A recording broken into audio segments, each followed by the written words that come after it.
Facebook scroll করলেই একটা করে বিয়ের ছবি ফিরে। অনেকে আবার বলছেন মুষলধারে নাকি বিয়ে হচ্ছে।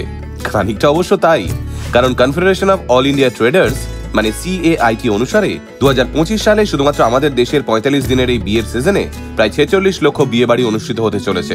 সঙ্গেই এটাও অনুমান করা হচ্ছে এই বিয়ের মরশুমে প্রায় 6.50 লক্ষ কোটি টাকার ব্যবসা হতে পারে গোটা দেশ জুড়ে। NDTVর প্রতিবেদন সূত্রে 2024 সালে এই বিয়ের সিজনে প্রায় 48 লক্ষ বিয়ে হয় গোটা ভারত জুড়ে, যেখান থেকে প্রায় 5.90 লক্ষ কোটি টাকার ব্যবসা করে দেশ। 2023 সালে এই সংখ্যাটা ছিল একটু কম।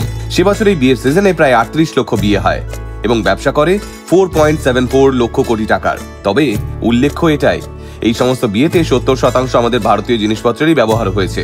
একটা সমীক্ষা থেকে এও উঠে আসছে এই প্রতিটা বিয়ের সিজনে দেশের প্রায় 1 কোটি মানুষের পার্ট টাইম হলেও কর্মসংস্থানের ব্যবস্থা হয়। তাই ভালো করে কাটান এই রঙিন সময়টা। শীতে বিয়ে বাড়ি মানে আলাদাই আনন্দ, সাজগোজ করেও শান্তি, খাওয়া দাওয়া করেও। তাহলে এই বিয়ের সিজনে আপনি কটা নিমন্ত্রণ পেলেন? আমাদের কমেন্ট করে অবশ্যই জানাবেন। সবাই ভালো থাকবেন।